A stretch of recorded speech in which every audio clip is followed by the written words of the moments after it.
Welcome to another episode of the Sulia podcast. On this podcast, or this episode, I'm going to go over most of the transfers, know which player is going where, so that if you see your favorite player playing somewhere else and not in your club, you know that this happened. The transfer deadline for the British transfer deadline was up today at 6 p.m. British time, which would be around like 11 a.m. British Columbia UCT time. So we are just going to go over some of the biggest transfers and then yay or nay and give a short opinion on it. But again, shout outs to all my guys in Uganda. Uganda Zabu in the Jersey. So the biggest transfer now, like exhausted everyone throughout this was this whole Alexander Isak saga.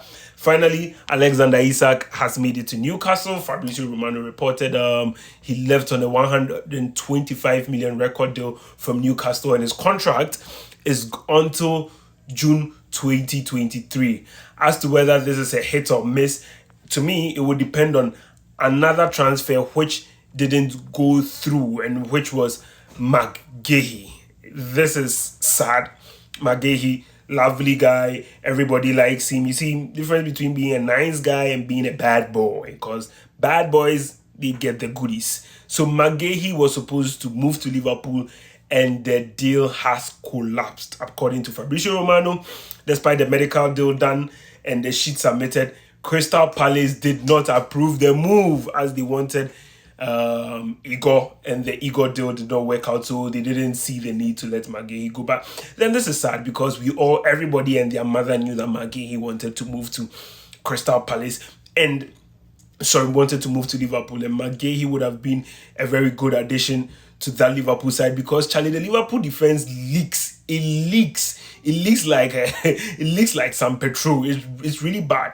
And so I thought that should have been the priority for Liverpool. But then the priority was on Alexander Isak, when, in my opinion, they were so stuck going forward, because Ekitike has showed himself to be a good replacement. But then you have Liverpool fans who complain that, well, we have not replaced Luis Diaz, we had not replaced Jota, and we had not replaced Darwin Núñez. Ekitike solves one of the issue, but then Diaz left, and then Isak would help in curbing that. So that's what the Liverpool fans say. But I think Ekitike has shown enough that he can carry that Liverpool line. And then Liverpool fans were always hard on Luis Diaz, and so to now love him and say that he takes away from their squad, fine. But then we've seen Konate, and Charlie. Konate has not been impressive. Like my brother Benjamin Nketiah, Konate gives him headaches. He's always complaining about Konate. So I feel like the priority should have been on a defender. But then for other teams in the league, like we the Chelsea fans and the Arsenal fans, we will be thanking our stars, because one day we should have a conversation about how Liverpool has been able to beat the British transfer record twice in the same window. You know, Klopp used to talk about how Manchester City and other players are spending yada yada yada yada. Look at how they are spending. But then again, like I have maintained in my old video, I still think Arsenal is the most stacked team this season. But so reprieve, most likely they'll go back for Guehi in January. So sit tight, Guehi. Still be a good boy. You know, good boys and good girls, they don't get their corner office.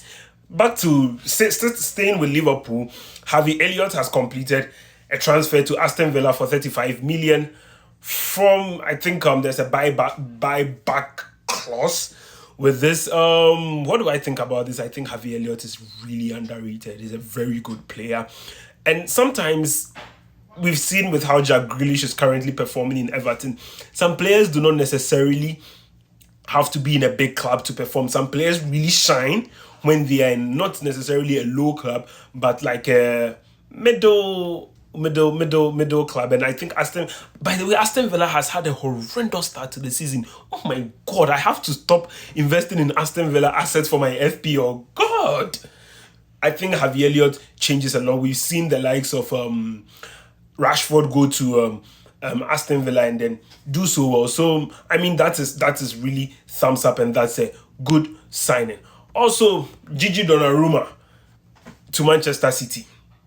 see, listen, this deal is strange, and I've seen people call out Pep Guardiola for his hypocrisy and the fact that he sacked Claudio Bravo, he sacked Joe Hart because they can't play with their feet, and Gigi Donnarumma cannot play with his feet. But I would take a Gigi Donnarumma. I don't care if he plays with his feet or not.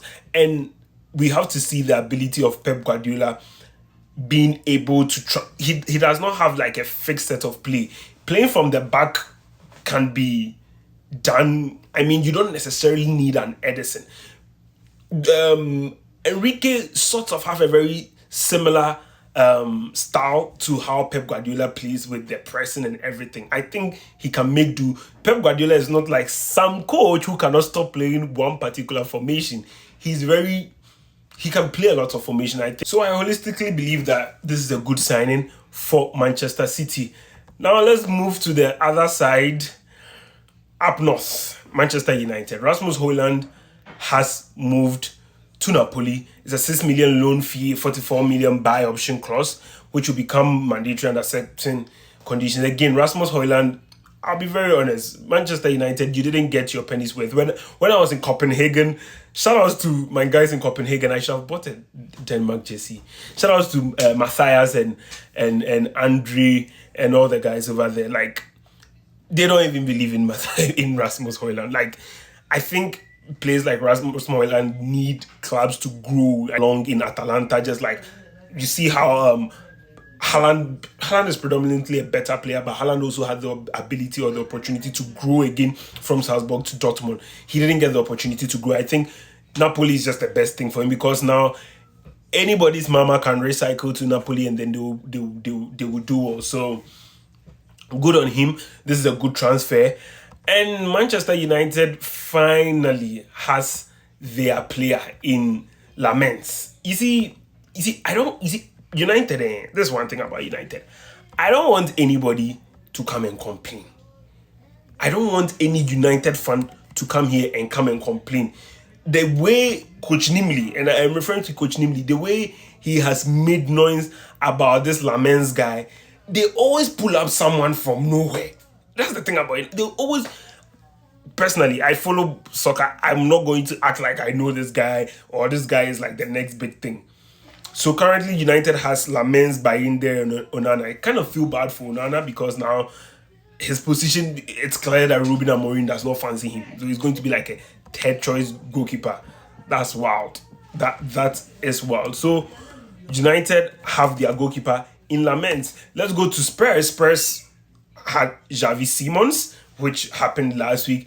But then now Randall Colomwani. If nobody remembers Colomwani, if you're United, if you're like a Ronaldo fan and a Messi hater, the guy who missed that chance in the World Cup final, Randall Colomwani, used to be the big thing at Mönchengladbach. Everybody wanted Colomwani. Just don't know what happened.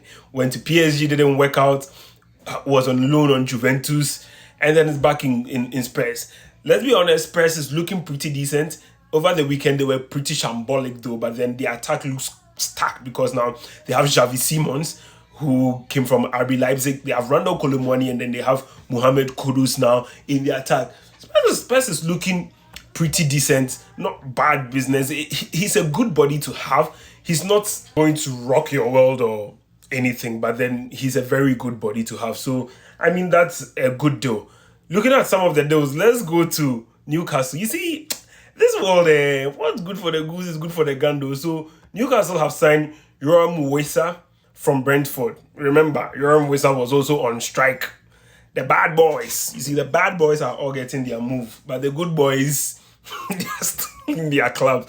So protest leader Yoram Wissa has signed to Newcastle. And this is crazy because last week Newcastle also bought Voltemada. Voltemada is a good player. But again, Voltemada is a good, Newcastle is a good place for Voltemada to go, because I mean he impressed with Stuttgart last season, especially the second half of the season. And I don't want to buy into the hype yet. He's good, but then the English Premier League is where you come and cut your teeth. A team like, and you see, Newcastle is very fun because I feel like a player like Votamada, when he gets good, he would want to leave. But juxtapose that to a player like Yoram Wissa, I think, if you ask me, I think Wissa's ceiling cannot be above Newcastle. But I hope to be proven wrong. But that is a good signing. Yoram Wissa, so now they have three strikers: Votamada, Wissa, and there's that one guy no one remembers, the guy who scored against Liverpool.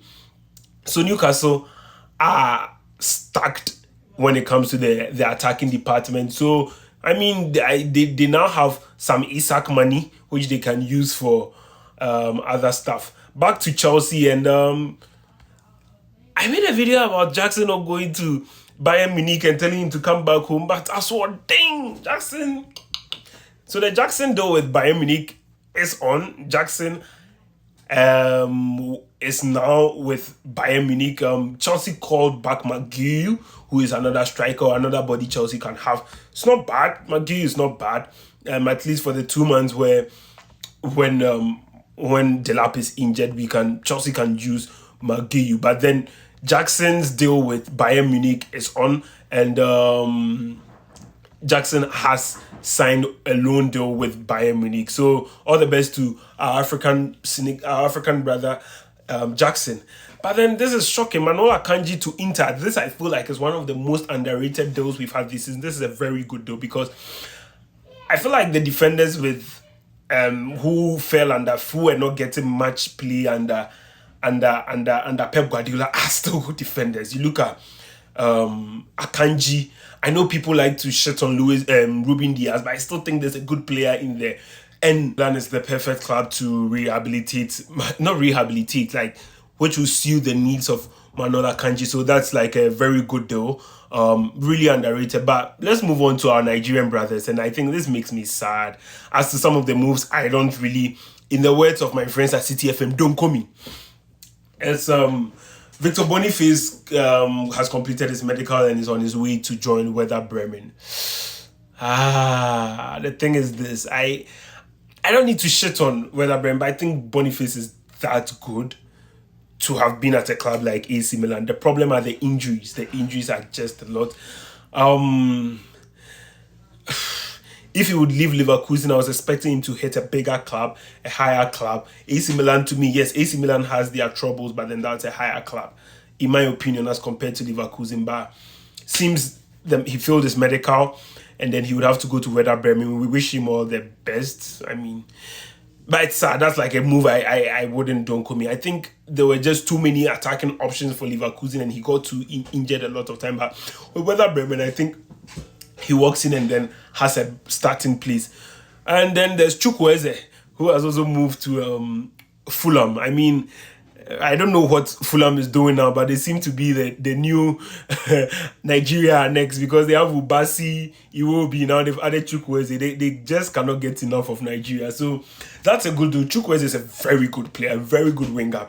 I think he is a player who is going to walk into the starting 11 of Fulham.